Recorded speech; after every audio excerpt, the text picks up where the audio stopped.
Zagrebu Vrcan, dolazim sa Tehničkog fakulteta u Rijeci, tamo sam izvanredni profesor na Zavodu za konstruiranje. Evo, ja sam dobio u stvari zadatak istražiti recimo jednu kombinaciju lokacije, resursa i okolnosti koji su u stvari doveli do stvaranja HRTR. Jer ono u stvari što, recimo, kad na HRTR-u gledamo strojarski, ono u stvari što je uvijek bitno zapravo da tehnologija je uvijek nekako povezana sa ekonomijom i ekonomija je na kraju povezana sa politikom. I to je u stvari zapravo ono, to je u stvari sve stvorilo jedan splet okolnosti koji je upravo doveo do zapravo i do stvaranja HRTR-a. Mislim, pitanje je u stvari, ok, zašto je neko u stvari išao stvarati tu HRTR-u? U stvari, znamo da već je jedna kolegica da ste o tome počeo govoriti, da se u stvari time krenuo baviti Andrej Ljević Adamić. Zašto je on počeo u stvari? Jednostavno, postojala je potražnja za papirom. A isto tako, moramo voditi računa o tome koja je to godina. 1821.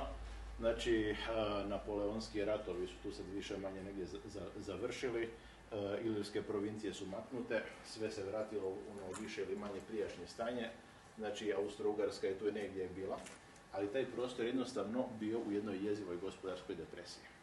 I onda u stvari i tu jednostavno Adamić je vidio u stvari priliku da otvori nekakav posao i on je zapravo tu stvorio tu jednu svoju prvu tvornicu papira koja nam je tu počela 1921. i na kraju doživjela 96. godinu. U stvari, ono što je najbolje pokazati, u stvari da malo dobijete recimo dojam, zapravo to što mi danas zovemo Školjić, ono što je u stvari Ružićeva ulica vodovodna, u stvari to je jedna velika delta riječina. To je jedna velika pješčana delta. Ovdje negdje, mislim, dalje nizvodno u stvari vidjeli biste rijeku koja je u to doba jedan utvrđeni grad. Sušak je možda jedna nakupljena kuća tamo dolje, negdje uz nekoliko kuća u zoni Brajdice. Imate malo veću nakupinu kuća gore oko utvrde i oko crkve na Trsatu i to je u stvari to, nema se što puno vidjeti. Rijeka je još uvijek grad u zidovima ili se sad sprema njihovo rušenje. Boljko ne znam koliko znate o tome, ali konkretno granica rijeke, ona gdje je što pod navodnicima recimo čvrsti teritorij, ako znate gdje je na filmari Erste Banka, ona prva ulica iza. To je u stvari zapravo one kuće u onoj ulici iza, one su vam granice čvrstog teritorija. I od tamo idete onom unutarnjom stranom korza, otprilike negdje do zgrade radiostanice. Od radiostanice idete uzbrdo do ulice žrtava fašizma i spustite se tamo negdje dolje, otprilike do zgrade policije i onda idete koso dolje, se opet vraćate u smjeru Riječina. I još recimo u to doba, mislim, ne znam da li je bio zatvoren ili ne potok Lešnjak koji vam je išao sa vanjske strane zidina i činio tu jednu jezgru. I u takvom jednom prostoru u stvari počeo nam je operirati u stvari Ljudevit Adamić. On je u stvari kupio taj jedan mali mlin koji se ovdje nalazio uz Riječinu i on je tu bio konkretno na onom prostoru stare tvornice, to je bio mlin poznat kao Marganovo. I on je u stvari proizvodio jedan ručno izrađeni papir, radio ga je u stvari od tih famoznih krpa koje se spominju i koristio jednu vrlo jednostavnu tehniku proizvodnje, imao je sitaste kutije. Nekakve drvene ili metalne kutije koje su na dnu imale sito, u stvari te krpe, njih bi se jednostavno usitnilo u dovoljno male komade i u stvari kad bi se dobili u stvari nekakvu kašu željene konzistencije, u stvari kroz nju biste provukli to sito, provukli biste ga više puta i ostavili da se papir osuši. I to je u stvari bila ta proizvodnja. I mi za tu proizvodnju konkretno znamo da se događala i u više gradova na obali Jadrana. Jer u stvari takav papir se u stvari prvenstveno proizvodio za nekakve službene i arhivske potrebe. Mislim, proizvodio se, recimo, zabilježena je proizvodnja takvog papira u Zadru, u Šibeniku, u Splitu, čak i u Dubrovniku se takav Dubrovnik ga je zapravo prvi proizvodio, ali to je zapravo sve nekakva vrlo mala manufakturna proizvodnja, isključivo za potrebe u biti gradske uprave. A ovdje je bio pokušaj da se papir proizvodi u većim količinama kako bi se mogao zapravo prodavati negdje šire. I ovo kažem, ovo tu pogledajte, ovo je jedna serija otoka, u stvari to je sve jedna delta jedno veliko poplavno područje, u stvari koje će se zapravo kasnije kroz vrijeme postepeno nasipati. A ovo što je poplavno područje, u stvari zapravo tu riječi naći na kraju krajeva i sama zapravo svojom serijom poplava uspjeti zatrpati svoju deltu i više manje stvoriti ono što vidimo danas. I sad ovako, rijeka je u stvari ta jedna važna izvozna lokacija za visoko kvalitetne krpe. I to definitivno stoji. E sad, zašto su u stvari te krpe dostupne? Pa ako se malo sjetite ovako, unutarnji ustroj Austro-Ugarske, sjetite se da postoji nešto što se zove vojna krajina, je tako? U stvari stanovništvo te vojne krajine u to doba, oni u stvari koriste obuću proizvedenu u kućnoj radinosti i to su u stvari, to je bilo od lana i kudjelje i kaže i normalno u stvari, i ta obuća u stvari, ona nije dugo trajala, lako se trošila i normalno u stvari imali ste veliku količinu krpa koja se, da se razumijemo, u to doba, to je negdje 1820, 30, ajde, do 1850, te kudjelje su u stvari jedna strateška sirovina. Recimo do te mjere, recimo da Venecija je čak zabranjivala, Venecija i Francuska zabranjivale su izvoz krpa. Zašto u stvari? Jer te krpe u stvari osim za papir, potencijalno su se mogle upotrijebiti i u proizvodnji eksploziva za vojne potrebe. U tome je u stvari zapravo kvaka te trgovine krpama. Da one su u stvari bile prvi predmet dvojne namjene, da ga tako nazovemo. Isto o jednoj stvari treba reći, zašto je položaj rijeke bio pogodan u stvari. Jer jedan od glavnih trgovačkih puteva u stvari, konkretno u Austro-Ugarskoj, u stvari znači nastavljao se znači na tok Dunava i ovdje je skretao i pratio nam je u stvari rijeku Savu. I u stvari i u Zagrebu nam taj trgovački tok, on skreće prema rijeci. Zašto u stvari? Jer puno je u stvari lakše je probiti se prema rijeci, u stvari najveći i najteži prijevoj, ako se dobro sjećam, su Delnička vrata, tamo negdje kod Delnica i u stvari i teren je kasnije puno lakši nego recimo ako želite ići prema Ljubljani, pa se onda kasnije od Ljubljane spuštati prema Trstu. Tako da u stvari i taj dio je isto uvjetovao to da su se krpe u stvari primarno izvozile preko rijeke, a ne recimo preko Trsta. S druge strane, Trst je recimo imao svoju, da tako, publiku, da ju nazovemo. To su u stvari više bile zemlje austrijske krune, zapravo jer Trst je bio recimo pod onim dijelom matičnih austrijskih zemalja. Rijeka je u to doba ipak dio Ugarske krune, a to da je Rijeka završila pod dio Ugarske krune, to možemo zahvaliti konkretno carici Mariji Tereziji, koja je to vrlo uviđavno dala Mađarima. I sad recimo, ne znam da li ima ovdje povjesničara konkretno, ali recimo ono koliko sam ja našao u svojim istraživanjima, treba razumjeti jednu stvar, kako je Austro-Ugarska bila unutarnje uređena. Znači imali ste austrijski i imali ste mađarski dio.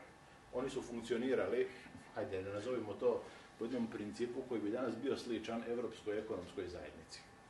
Znači, imali ste slobodno kolanje ljudi, ali niste imali slobodno kolanje roba. Postojale su u stvari carinske prepreke između austrijskog i ugarskog dijela. Iako se radilo o zemljama koje su koristile zajedničku valutu, ali imale su dva odvojena državna proračuna. U stvari, ono što je bilo zajedničko, bila je vanjska politika i bila je obrana. Sve ostalo je u biti bilo duplicirano.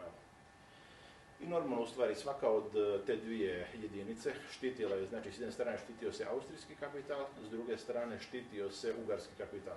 Zbog toga, u stvari, u ovim tu našim krajevima izvor investicija, ako nije bio recimo ugarski ili malo manje austrijski, većinom je to strani kapital, jer se u njegov dolazak zapravo vlast u Beču i Pešti jednostavno nije previše miješala. Tako da recimo i u tome možemo u stvari vidjeti i jedan razlog u stvari zašto su u stvari Smith i Miner uspjeli investirati recimo u tvornicu bez nekakvih većih problema. U biti treba reći da koliko god se Adamić trudio, njegova tvornica je bila jednostavno jedan preuređeni mlin za žito. Imali su jedan holander, pokazat ćemo ga u stvari, i bio je spojen, holanderom je u stvari zapravo jedan mlin za usitljavanje drveta i on je bio spojen na vodenično kolo i još je imao nekoliko stupnih mlinova za usitnjavanje. Nije to bila neka velika operacija, a papir mu ipak ostao loš. Međutim, imamo ovu dvojicu, imamo Smitha, imamo Minera, znači od toga je nastalo u stvari ime Smith i Miner. Iako recimo obitelj Smith, ona će se relativno brzo, dosta prije Prvog svjetskog rata povući, ali ime je ostalo praktički do kraja. Oni u stvari shvaćaju zemljopisni položaj, oni shvaćaju u stvari da imaju sirovinu, malo su ispitali vodu i vidjeli da je voda malo drukčija, na to ćemo se vratiti na kraju predavanja, ali oni su sada nabavili nešto i novo. Oni su u stvari nabavili taj Foudrinier-ov papirni stroj. U stvari, u čemu je tu kvaka? U biti, Foudrinier-ov stroj, to je stroj kojem omogućuje da vi papir proizvodite kontinuirano u kojoj god dužini ili širini želite. Bitno je samo da imate dovoljno velik stroj i jednostavno da ga možete u odgovarajućim količinama hraniti dovoljnom količinom sirovine. I on će vam proizvesti što želite i koliko želite. U čemu se u stvari radi? Znači imate u stvari tu kadu u koju vi ubacujete tu papirnu smjesu koja je razmočena u vodi.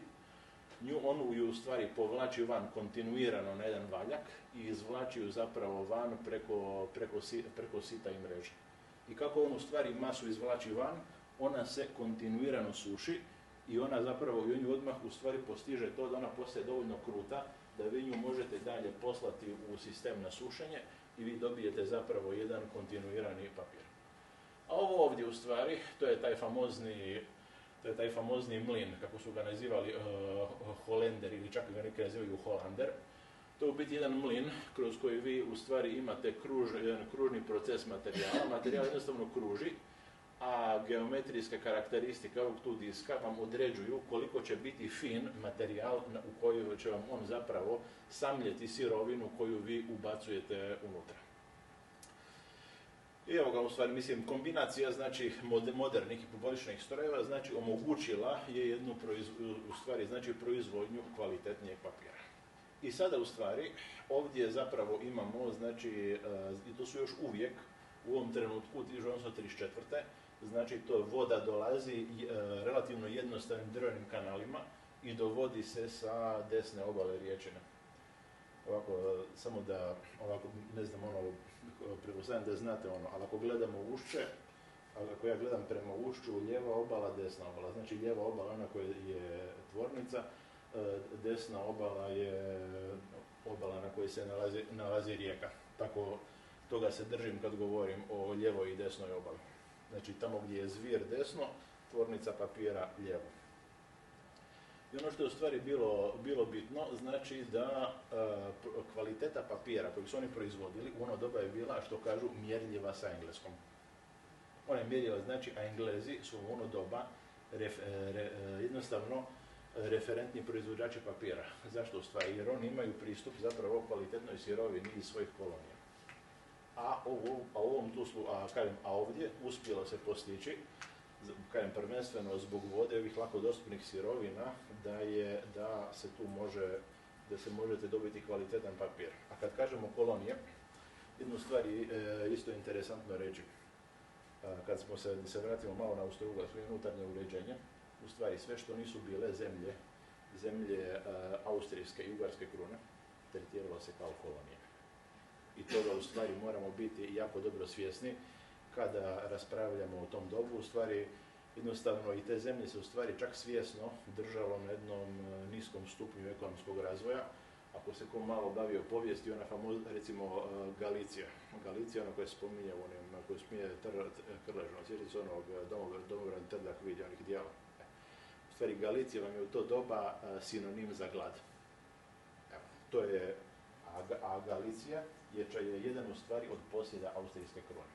Mislim, to vam je, a vrlo sličan tretman, samo sa marginalno boljim životnim uvjetima. Recimo, ima ovdje kod nas konkretno Dalmacija, koja je onda kao posebna kraljevina pod austrijskom krunom. Životni uvjeti su vam samo marginalno bolji.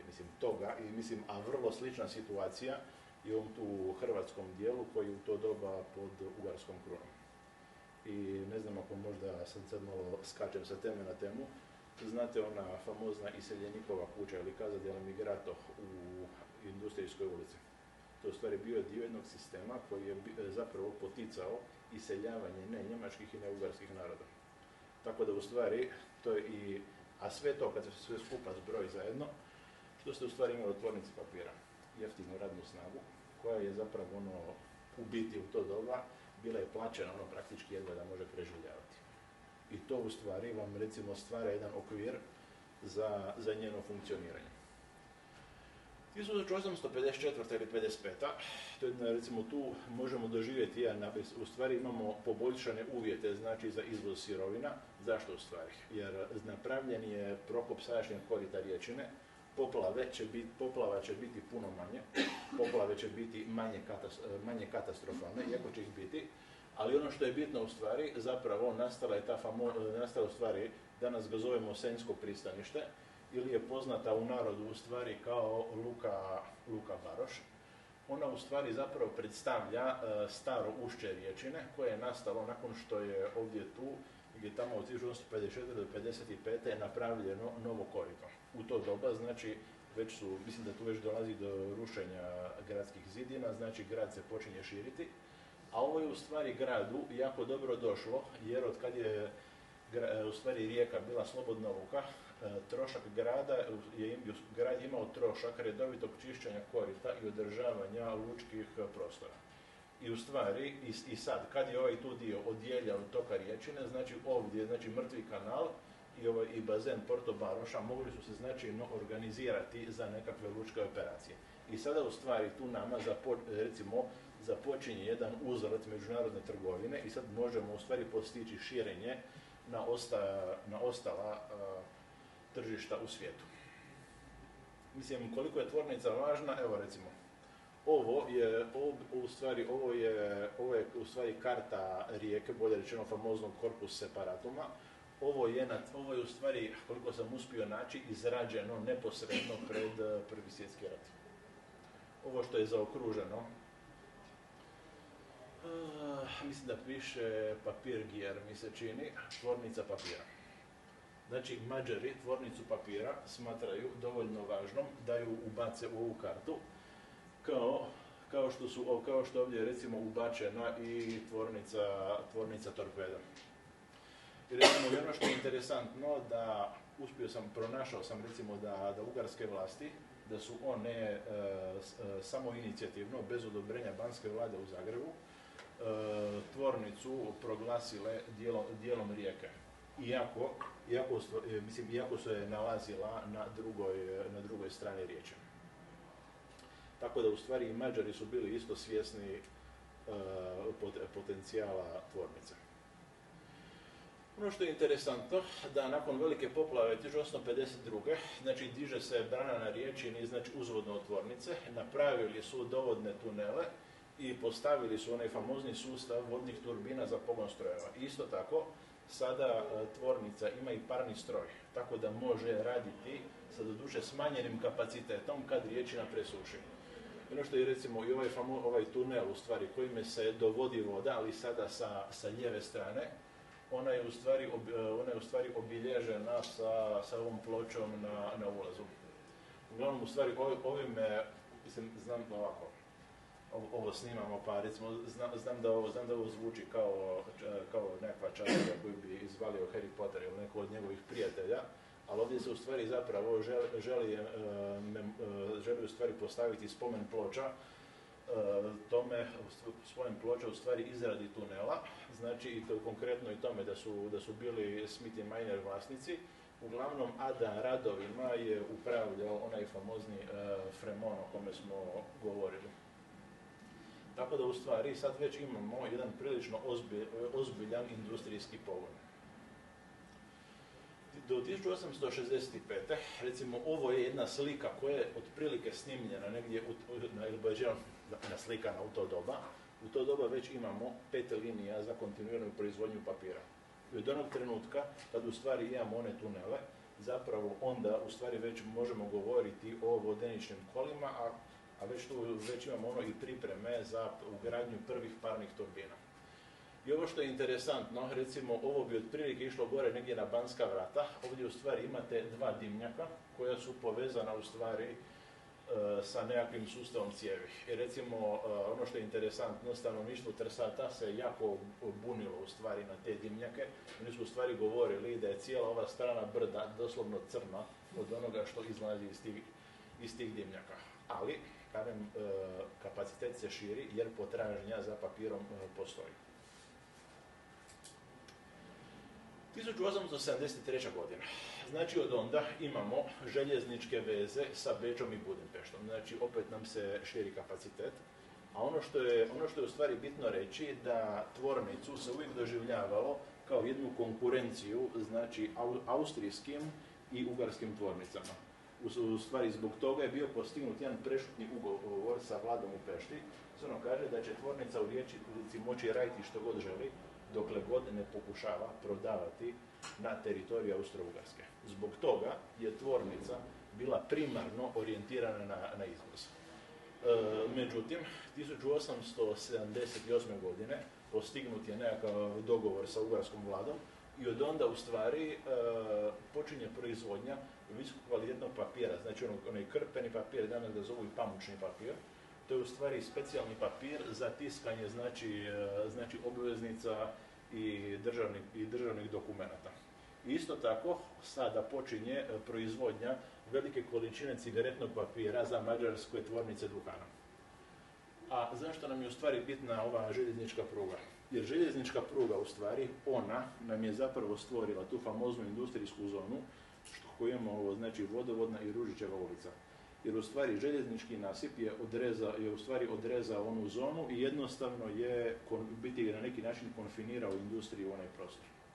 I tako u biti, i to je u stvari jedan od razloga koji nam je doveo do stvaranja te industrijske zone, jer na kraju krajeva prije toga po Rijeci su nicali prije nego što je napravljen konkretan plan, mali industrijski pogoni su vam nicali recimo gotovo svuda. Isto, recimo, čak ste imali recimo neki jedan mali industrijski pogon u onoj zoni tamo iza zgrade Elektroprimarije, tamo u nastavku ulice Nikola Tesla. I tamo je bila jedna mala industrijska zona. Iskreno, u stvari, kad se ono pogleda na karti Rijeke, uvijek postoji pitanje da li je do tamo bio dovučen neki industrijski kolosijek ili ne. To je uvijek malo neraščišćeno, jer je tamo sagrađena jedna zgrada koja definitivno odgovara zgradama koje su gradile mađarske željeznice. Ali dobro, u stvari kažem, mislim, zašto je u stvari bitna željeznica, jer sada možemo u stvari dovoditi sirovinu u Rijeku u velikim količinama. Znači možemo dovoditi sirovinu u stvari, a sirovina u stvari, baš u to doba, više nam to nije samo u stvari više nije to jednostavno samo krpe, više nisu tkanina. Znači, sada je u stvari izumljen je Fojtov mlin, znači to je u stvari jedan mlin koji je u stvari između ploča u stvari melje materijal. To je ono što, mislim, u američkom govornom području, to je slično konstrukcija što je onaj wood chipper, slično je tome. Jednostavno jedan mlin koji ima ploče sa abrazivnim materijalom, ono u stvari drvo melje u sitne komadiće koje onda zapravo dalje u bazu ubacujete u holendere. I sada možete proizvoditi jeftiniji papir na bazi drveta. Taj papir bit će malo lošije kvalitete i bit će žučkaste boje. To je ono što zovu pulp paper, znači zapravo o tome konkretno o tome koliko ćete koristiti kiseline i kalcijevog bisulfita, na kraju je ovisilo koliko će taj papir biti dobar i koliko će biti svijetao. I u stvari, recimo, to je zašto postoji onaj naziv, da bio u stvari onaj žuti tisak, u stvari, se konkretno u stvari tiskao na tom papiru koji je bio žute boje i bio je najgore moguće kvalitete. Uglavnom, ono što je u stvari bitno, recimo, da od onda imate relativno lako dostupan papir za tisak i papir za pisanje, znači proizvodnja nam tu raste i taj papir poslije dostupan po nekoj razumnoj cijeni. Jer dok god ste imali samo onaj papir fini od tkanine, on je u stvari skup i zapravo je nepristupačan. Iako u stvari, da se razumijemo, tvornica i dalje proizvodi visokokvalitetni papir od krpa za valjanje cigarete, nekakve umjetničke i nekakve službene potrebe. Recimo, ovo uspio sam pronaći sliku, ovo su bile ratne obveznice ugarske vlade. Mislim, papir na kojem je ovo tiskano je vrlo vjerovatno došao iz riječke tvornice papira. Mislim, nisam bio u mogućnosti, ali da definitivno da je do papir dolazio za potrebe toga iz Rijeka. Suvišno je reći u stvari da sve te obveznice nikad nisu isplaćene. Ono što je isto bitno u stvari, da 1886. znači ima novi proces, znači tvornica prelazi na celulozu dobivenu kemijskim putem. A mehanička u stvari proizvodnja celuloze, to su oni famozni, onaj kolodrb, ono što imamo na Koblerovom trgu, ono čudo. Znači oni se od onda koriste samo u stvari u izradi papira od krpa. A recimo ovo je jedan kota u stvari za proizvodnju celuloze. Znači u stvari celuloza, vi jednostavno koristite te fine male drvene komadiće, oni se kemijski obrađuju i vi u stvari izvlačite celulozu u stvari koja izgleda kao nekakav bijeli ili žuto-bijeli lesonit. Znači vi ovu celulozu transportirate, jer mi je puno učinkovitije nego u stvari dovoditi cijeli balvan do tvornice papira. Tako da ovo se u stvari poslije transportira i vi ovo poslije jednostavno utopite u vodi i bacite u stroj za izradu papira.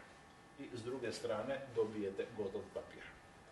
I mislim, i od onda u stvari zapravo tvornica počinje uvoziti drvenjaču i prerađenu celulozu. A i mislim i normalno, a taj dovoz, bez obzira na željeznicu, ipak u stvari izaziva nekakve troškove, jer u stvari zapravo tvornica u biti nikad nije imala konkretno zaokružen proizvodni proces.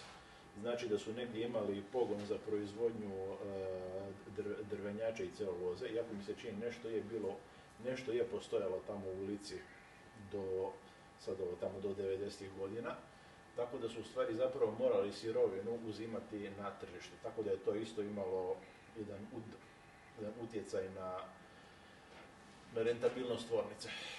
Uglavnom imamo 20. stoljeće, znači električna struja, elektrifikacija i ono što je interesantno, da tvornica je jedan od prvih potpuno elektrificiranih pogona u Rijeci. Do raspada Austro-Ugarske, znači tvornica je potpuno elektrificirana. Međutim, pojavljuju nam se prirodne katastrofe i tu imamo jednu poplavu u 1898. koja je bila toliko gadna da je obilježena sa kamenom pločom gdje je razina vode. Ona je uništila upravo montirane potpuno električne linije za proizvodnju papira. I jednostavno vlasnici više, u stvari obitelj Majner, ona više nemaju izbora, prisiljeni su pretvoriti tvornicu u dioničko društvo i sad u stvari onda ulazi unutra Hungariše papir i normalno i oni od 11 članova uprave, oni imenuju 6. I to mislim, a kako bude vrijeme prolazilo, imenovati će ih zapravo sve više i više. I normalno, znači, dolazi do potpune horizontalne i vertikalne integracije tvornice u sustav Hungariše papira, u stvari postaju samo jedna od malih kockica u lancu. Znači, imamo u stvari tu jednu potpuno špekulativnu korporativnu kulturu.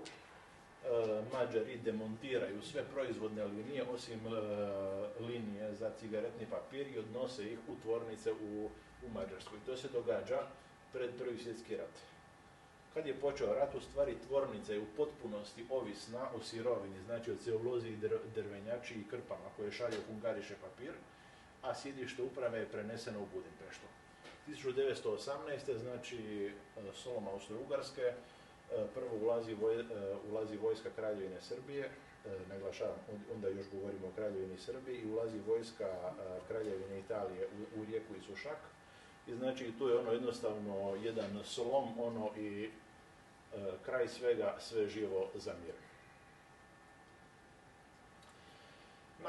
Nakon rata u stvari počinju se događati neke vrlo drastične promjene. Znači Rijeka ostaje pod talijanskom okupacijom. Ova strana na kojoj se nalazi tvornica, znači ući će u sastav Kraljevine Srba, Hrvata i Slovenaca. I ono što je recimo interesantno, 1921. godine je spriječen pokušaj, uglavnom mislim da je tu imala svoje prste prva hrvatska štedionica, znači spriječen je pokušaj da se tvornica proglasi ratnim plijenom, jer postojala intencija da se tvornica demontira i prenese u neki drugi dio Kraljevine SHS. Kamo, nisam uspio pronaći podatak, ali da je bila intencija da se demontira i odnese. Ono što se u stvari sad događa, znači Rijeka i Sušak su podijeljeni, razdvojeni. Na ovoj tu, u stvari na obali Mrtvog kanala pojavio se zid. Znači, onda pojavit će se tu u stvari i D'Annunzio i njegova famozna priča, ono Rijeka ili smrt. Rijeka u stvari postaje jedan talijanski pogranični gradić. Talijani ga promatraju kao nekakav svoj Fort Apache, da ga moram tako u slavenskom području, evo, na taj način ga promatra Italija. A vrlo slično, recimo na Sušak tako gleda i vlast koja se nalazi u Beogradu.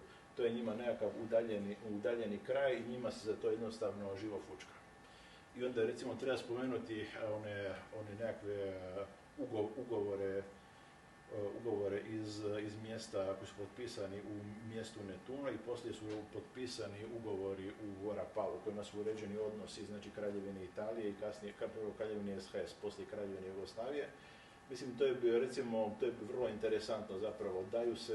Daju se recimo potpune gospodarske prednosti Italiji. Evo recimo konkretno, to dovodi do toga da prijevoz tereta iz Mađarske ili Austrije, koji mora proći kroz teritorij, znači Kraljevine SHS, recimo da bi nešto se iz Mađarske vozilo u Rijeku, mora koštati manje nego prijevoz istog tog tereta na Sušak.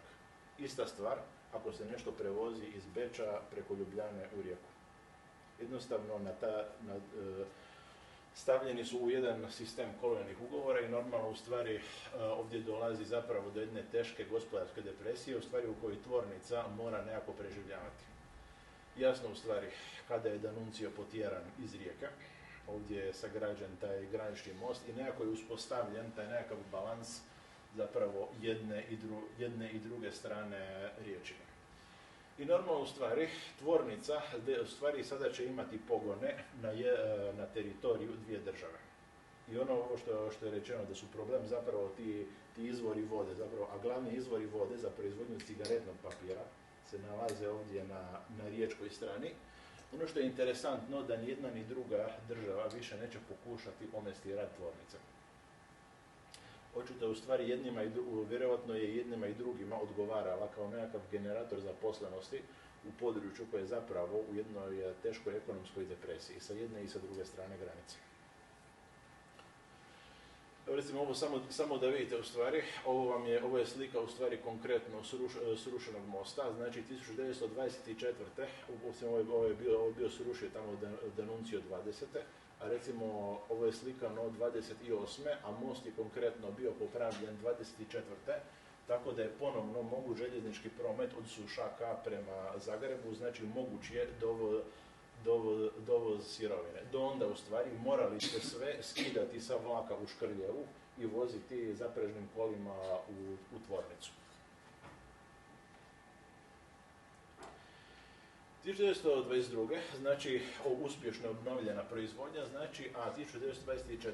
tvornica definitivno završava u većinskom vlasništvu prve hrvatske štedionice. I to će u stvari zapravo omogućiti znači, poboljšanje proizvodnje i unapređenje procesa koji su trajali u stvari zapravo sve do pojave Drugog svjetskog rata. Znači i što u stvari radi uprava prve Hrvatske. Oni u stvari shvaćaju potencijal, znači nadomještaju vam sve strojeve koje su odnijeli Mađari u stvari i proširuju kapacitete linije za proizvodnju cigaretnog papira. Ovo je recimo slika koja je slikana u stvari sa starim dimnjakom prije izgradnje energane i novog dimnjaka, a sad će mi neko reći ok, a što su ova dva dimnjaka ovdje na riječkoj strani, je tako? To su vam konkretno u stvari dimnjaci riječke termocentrale. I ona je bila tu u stvari negdje otprilike gdje se danas nalazi u stvari danas ova hidroelektrana Rijeka. Tu je otprilike lokacija. I ono što je u stvari interesantno, da kad je u stvari građena termocentrala, oni su imali koncesiju za izgradnju termocentrale, a i hidrocentrale. Međutim, od hidrocentrale se odustalo i zbog toga su u stvari ona famozna 3 izvora iz kojih je dolazila voda za cigaretni papir ostala pod kontrolom tvornice papira. Evo. A ovaj manji dimnjak nisam siguran od čega, da li je možda od spalionice smeća ili nečega ostao, ali za ovaj veliki sam potpuno siguran da je bio od termoelektrane. Uglavnom, ono što je u stvari jako bitno u stvari, znači dobili smo u stvari dimnjak, napravljene u stvari energana, znači imamo novi proces, znači sad su tu unutra parne turbine. Više nema parnih strojeva, imamo suvremene vodocijevne kotlove i tvornica postaje potpuno samodostatna po pitanju znači električne energije, a i toplinske energije. Jer otpadna toplina iz energane se u stvari koristi za zagrijavanje proizvodnog procesa tamo gdje je to potrebno. To je u stvari jedan dio koji je jako bitan. A ovo turistima, mislim da ovi tuneli dolje, mislim da je to u stvari od sustava zapravo hlađenja, u stvari od sustava kondenzacije energane, samo to bi trebalo malo detaljnije istražiti. Tvornica je u stvari zapravo bila vrlo teško ekonomski pogođena u razdoblju pred Drugi svjetski rat. Radi se o tome da sirovina, znači konkretno u stvari celuloza, je vrlo teško dobavljena. Zašto u stvari? Svi se pripremaju za rat ljudi. Celuloza u stvari vam je jedna od ova ta drvna pulpa, u stvari one su sirovina za izradu baruta. I zato ga je u stvari bilo vrlo teško nabaviti. Još ne smijemo zaboraviti onu veliku krizu od 29. godine. Tako da u stvari u razdoblju od 1930 do 1932. čak imamo prekid proizvodnje i tako bi se modernizirao pogon. I pred sam Drugi svjetski rat, znači 40. godine, tvornica je opremljena tada najsuvremenijim strojevima. Recimo, konkretno u stvari, recimo tako famozni stroj 3 je došao 1940. godine iz Njemačke kad su neprijateljstvo u Europi već dobrano započelo. Uglavnom, tvornica je recimo imala veliku sreću da je pogon izbjegao veća ili manja oštećenja. Mislim, tim više ako uzmemo recimo u obzir to da posebno od 1944. nadalje, u stvari Rijeka i Sušak su prilično teško bombardirani. I još treba uzeti u obzir jasno razaranja koja su izveli Njemci u povlačenju. Recimo ova slika tu je posebno jeziva u stvari. Ovo ovdje vam je zapravo, ovo su vam u stvari one arkade željezničkog mosta na sušačkoj strani. Ovo je sve poravnato sa zemljom, a metalna konstrukcija u stvari mosta je još jednom već po ne znam koji puta završila u Riječini. Isto tako u stvari ovdje imamo neke fotografije, u stvari imamo fotografije bombardiranja luke. Recimo kao kuriozitet, ovi tu od ovih brodova u luci, jedan od ovih tu bi trebao biti famozni Ramb 3. Mislim to bi trebao biti on, a na ovoj tu fotografiji mislim da je ovdje dole već potopljeno unutra. Uglavnom, famozni najveći napredak u stvari je bio 60. i 70. godina u stvari. Onda je u stvari napravljen konačni rez sa krpama i prelazi se u stvari na udjelju, znači za proizvodnju ovih papira od krpe. I onda su u stvari zatvorili proizvodni proces jer sada sa plantažama konoplje znači imaju potpunu kontrolu kvalitete nad ulaznom sirovinom. I recimo i tu u stvari, i tu je bio recimo jako bitan u stvari, onaj je tehnički direktor, bio je inženjer Kemi Ružić, u stvari, on je u stvari dosta toga napravio na proizvodnom procesu, da se njega u stvari smatra jednim od prvih koji se čak bavio i ekološkim aspektom proizvodnje papira. Uglavnom, bez obzira to što je cigaretni papir bio glavni dio priče, oni i dalje proizvode papir za pisanje i tisak i još neke one papire za državne dokumente na bazi kudjelja. Recimo, 70-ih u stvari je bio otvoren taj famozni pogon za proizvodnju parafinskih šibica Parafinka. Znači došlo je do suradnje u stvari sa pogonom rafinerije INA koji se nalazio na Mlaki, a parafin u stvari koji se koristio u stvari bio nus proizvod ciklusa proizvodnje mazila. Tako da u stvari znači ono što je bila otpadna sirovina znači u INI, ovdje se pretvaralo u šibice u stvari. I recimo i zapravo, u stvari oni su bili u jednom trenutku, mi se čini, nisam da li prvi, ali negdje recimo unutar 5 najvećih proizvođača parafinskih šibica u svijetu. Recimo, a sam pik recimo proizvodnje ovih šibica u stvari dogodio se negdje tamo oko 84. negdje kad je bila olimpijada u Sarajevu. Onda su baš postigli svjetsku popularnost. Međutim, ono što je bilo u stvari najtraženije, to je bio ovaj famozni cigaretni papir, koji mi je konkretno u stvari poslužio kao inspiracija za cjelokupni imidž prezentacije.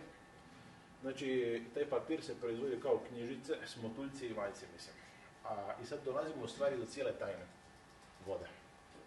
Znači, prvo, što se i sam sastav papira, znači pojedini elementi, recimo pojedini komponente, udjeli su prilagođavani željenom tržištu, tako u stvari što bi se pribavio, recimo, uzorak duhana za tržište na koje je papir išao. Su se radile manje izmjene u sastavu.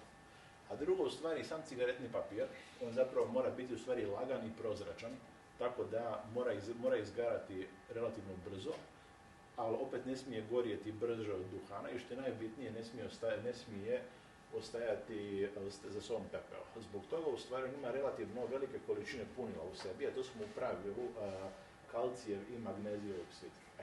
I to su vam dvije čarobne riječi. Ovi izvori ovdje. Famozna 3 bunara iza zgrade parafinke sadrže velike količine prirodnog kalcijevog i magnezijevog oksida. I ta voda, ona je kalcijev i magnezijev karbonat, pardon, u stvari ta voda, kad su to u stvari otkrili, mislim da je tu vodu u stvari konkretno da je to otkrio Fremont, mi se čini. Mislim da je on otkrio u stvari ta 3 izvora koje su ovdje kaptirana, a u originalu se u stvari radilo jednostavno nekakva 3 bunara. Mislim da su oni čak otkriveni slučajno nakon jedne poplave. Da se pojavila 3 vrela, tako su zapravo otkriveni i u stvari i ta voda iz ovog tu u stvari objekta, ona je zapravo bila tajna cigaretnog papira koji se proizvodio u tvornici. I normalno, evo, što reći, došle su 90. znamo svi što se dogodilo, tvornica je zatvorena, hale su ogolili trgovci sekundarnim sirovinama i ostao nam je u stvari jednostavno jedan veliki objekt i jedan prostor koji čeka svoju prenamjenu. Sad, što će biti, da li ćemo nešto od njih napraviti, da li će ih neko poravnati, napraviti poslovni objekt ili ćemo napraviti nekakvu zonu kulture, ne znam, nije na meni, ali jednostavno nadam se da ćemo taj prostor privesti nečemu korisnom. Ja zahvaljujem svima, bojim se da sam malo produžio, ali evo, mislim, malo me poteglo u stvari, evo, priznajem.